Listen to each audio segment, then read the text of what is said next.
is acknowledged by us. And we, as basic instructions before leaving planet Earth, we indoctrinate ethnology and humanity about the sanctuary.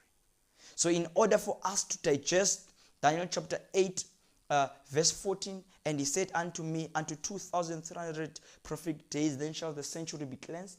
We first need to understand the what? The sanctuary purpose, the sanctuary truth. No wonder the Bible, the Old and the New, says that indeed the sanctuary truth we indoctrinate ethnology or Christendom or Christianity at large or humanity. Of critical importance. We're laying a beautiful background so that when we are about to expose the man of sin, right, you can understand the background and the importance of the sanctuary truth. Right, let's continue on Hebrews when it explains on exactly what the Old Testament explained when God was telling Moses on how he was actually supposed to continue building the sanctuary. Let's see what the book of Hebrews chapter 9:2 says. For there was a tabernacle made, the first wherein was the candlestick, and the tabernacle, and the shewbread, which is called the sanctuary. Here we acknowledge that the Old Testament and the New Testament, they interlink, saying to each other that definitely we indoctrinate ethnology or Christendom.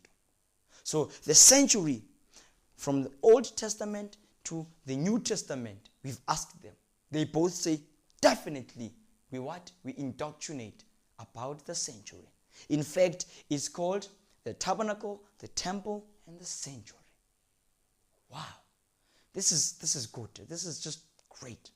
Right. So now it told us on what Moses was supposed to install in.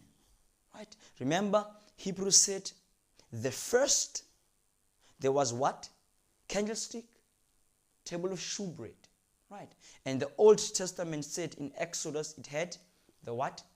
The burning incense, the altar of burning incense. So these two, they interlink, and one telling each other, one adding or parenthesizing on what the other did not, right? And constantly they indoctrinate the same thing through all out, right?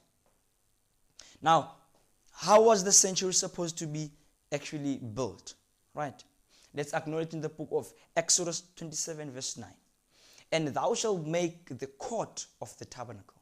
For the south side, southwards, there shall be hangings for the court of fine twined lining of 100 cubits long for one side. Right. Here we acknowledge that as much as the temple, the sanctuary, or the tabernacle was supposed to be built, it was supposed to be surrounded by, it was actually supposed to be surrounded by the courtyard. Hence the Bible or the two witnesses in the book of Exodus is concerned. There was supposed to be a courtyard that will protect the what? The temple or the inner shrine, the naos of God. No wonder the psalmist once said in the book of Psalms chapter 77 verse 13, it says, Thy way, O God, is in the sanctuary. Who is so great a God as our God? Right. Here's an image that portrays on how the children of Israel were actually situated. Here we acknowledge the sanctuary. It was placed in the center, and the children of Israel were encamping around the sanctuary with their different tribes.